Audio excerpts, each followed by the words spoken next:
Hello everyone, welcome to my YouTube channel. कैसे हैं आप सब? आई होप आप सब बढ़िया ही होंगे और मेरे चैनल में दोस्तों आपका बहुत बहुत स्वागत है।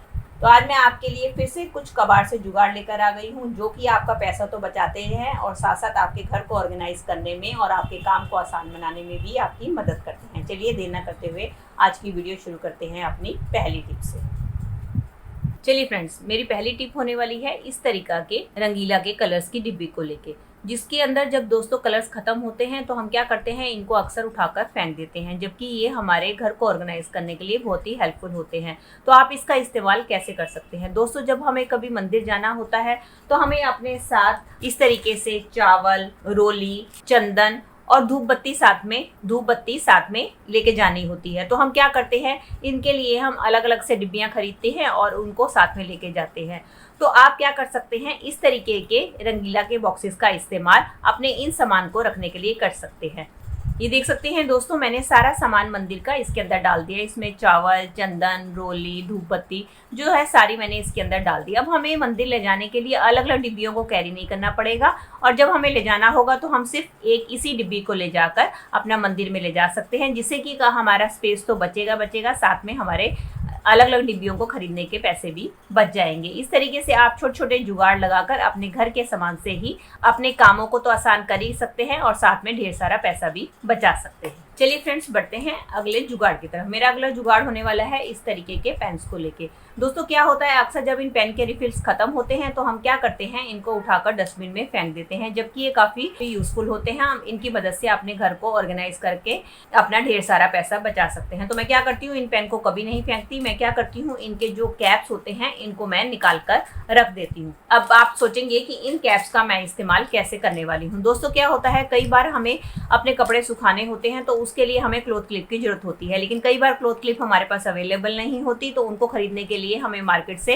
ढेर सारे पैसे खर्च करने पड़ते हैं। तो अगर आपके पास क्लॉथ क्लिप नहीं है तो क्लॉथ क्लिप का बहुत ही अच्छा अल्टरनेट ये आपके कैप्स हो सकते हैं। तो आप क्या कर सकते हैं, इसकी मदद से अपने कपड़ों को बड़ी आसानी से सुखा सकते हैं। इससे ना तो आपके कपड़े उड़ेंगे और साथ ही साथ आपके क्लॉथ क्लिप खरीदने के पैसे भी बच जाएंगे। चलिए फ्रेंड, बढ़ते हैं अगली टिप की तरफ। मेरी अगली टिप होने वाली है इस तरीके की टोकरी को लेके। दोस्तों जब भी हम बर्तन को धोकर रखते हैं तो हम अक्सर इस तरीके से मार्केट से टोकरी लेकर आते हैं और इनके अंदर बर्तन रखते हैं। इससे क्या होता है, हमारे बर्तन तो सूख जाते हैं, लेकिन एक दिक्कत आती है, जब हम गीले बर्तन इनके अंदर रखते हैं तो क्या होता है, उसके अंदर से पानी टपक टपक के हमारे सरफेस को सारा गीला कर जाता है, जिसके कारण हमें सरफेस को बार बार वाइप करके सुखाना पड़ता है। और कई बार तो ऐसा होता है कि हमारे जो स्लैब होती है उसके ऊपर हार्ड वाटर स्टेन भी पड़ जाते हैं, जिसको क्लीन करना काफी डिफिकल्ट हो जाता है। तो आज मैं आपको इसकी मदद से एक बर्तन रखने का स्टैंड बनाना सिखाऊंगी, जिससे कि आपको मार्केट से स्टैंड खरीदने की जरूरत ही नहीं पड़ेगी और साथ साथ आपका जो सरफेस है वो भी गंदा नहीं होगा।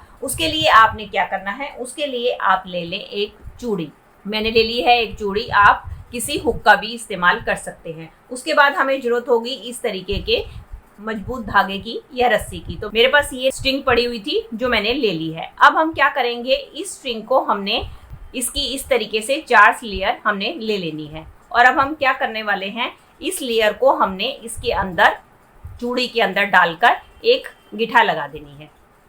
इस तरीके से मैंने एक चूड़ी के अंदर नॉट लगा दिए। और इस बात का आप ध्यान रखें कि आपकी चूड़ी जो है मेटल की होनी चाहिए, कांच की चूड़ी नहीं होनी चाहिए, क्योंकि उसके टूटने का डर बना रहेगा। ये देखिए, अब हमारी ये जो 4 बराबर की रस्सियां हो गई है। जिस भी बास्केट में आप अपने बर्तन धोकर रखती हैं आपने वो ले लेनी है। अब हमें क्या करना है, इसके चारों साइड पे इस तरीके से रस्सी को गिठा की मदद से अच्छी तरीके से बांध देना है। और आपको इस बात का ध्यान रखना है कि आपकी गिठा अच्छी तरीके से बंधी होनी चाहिए, बिल्कुल भी लूज नहीं होनी चाहिए। ये देखिए दोस्तों, जैसे मैंने एक साइड से बांध दिया, इस तरीके से इसके जो चारों टोकरी के छेद के अंदर डालकर बांध लूंगी। ये देख सकते हैं दोस्तों, मैंने इसको चारों तरफ से रस्सियों से बांध दिया है एक चूड़ी के साथ। बस आपको इस बात का ध्यान रखना है कि आपका इन सब रस्सियों का बैलेंस बराबर होना चाहिए, कहीं से कम या ज्यादा नहीं होना चाहिए। उसके कारण क्या होगा कि आपकी टोकरी जो है टेढ़ी मेढ़ी ही सेट हो जाएगी। और यहाँ पर तो मैंने ये टोकरी ली है, आप अपनी बर्तन के हिसाब से छोटी या बड़ी टोकरी का भी इस्तेमाल कर सकते हैं। चलिए अब इसका कैसे इस्तेमाल करना है ये मैं आपको दिखाती हूँ। ये देखिए, मैंने इस तरीके से आपने स्टैंड के ऊपर ही इसको हुक लगा हुआ था, उस पर मैंने लगा दिया है। आप कहीं भी जहां भी आपके सिंक में जगह हो वहां पर आप इसको लगा सकते हैं। अब मैं क्या करूंगी, अब इसके अंदर जो भी है हम अपने बर्तन धो के रखते रहेंगे।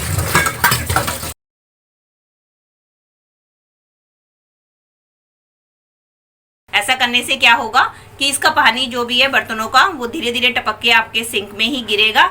इससे ना तो आपकी स्लैब खराब होगी और आपके बर्तन भी आसानी से सूख जाएंगे और कहीं भी आपको अलग से स्टैंड खरीदने की जरूरत नहीं पड़ेगी। चलिए फ्रेंड, मेरी अगली टिप होने वाली है इस तरीके के डोर्स को लेके, जिनके अंदर हमारे जो होते हैं अक्सर डोर स्टॉपर लगे होते हैं ताकि तेज हवा भी आए, जिसके कारण हमारा दरवाजा काफी तेज ना बजे। तो हम क्या करते हैं, इस तरीके से डोर स्टॉपर लगा कर रखते हैं, जिसके कारण ये डोर जो है स्टॉप हो जाता है और जब तेज आंधी या हवा चलती है तो ये बार बार बजता नहीं है। लेकिन कई घर पर ये इस तरीके के डोर स्टॉपर नहीं होते हैं तो उनको काफी दिक्कत आती है। जैसे ही तेज हवा चलती है तो उनका दरवाजा बड़ी तेज से बजने लगता है और जाकर पीछे वाली दीवार के साथ लगता है, जिसके कारण दरवाजे का पेंट तो खराब हो ही जाता है और साथ साथ दरवाजे के टूटने का भी डर बना रहता है। तो उसके लिए बहुत ही आसान ट्रिक है। तो आप क्या करें, हमारे घर में इस तरीके के मसाले के पैकेट्स तो काफी सारे आते हैं, जिनको यूज करने के बाद हम अक्सर फेंक देते हैं। तो आपने क्या करना है, इन पैकेट्स को आप अच्छी तरीके से इस तरीके से पिचका लीजिए और आपने इसको पिचकाकर इस तरीके से इसको फोल्ड कर लीजिए। अब आपने क्या करना है, जहां भी आपका दरवाजा है उसके अंदर आपको इस तरीके से इसको टाइटली फंसा देना है। ये देखिए दोस्तों, पैकेट को मोड़कर मैंने इस दरवाजे के बीच में इस तरीके से लगा दिया है।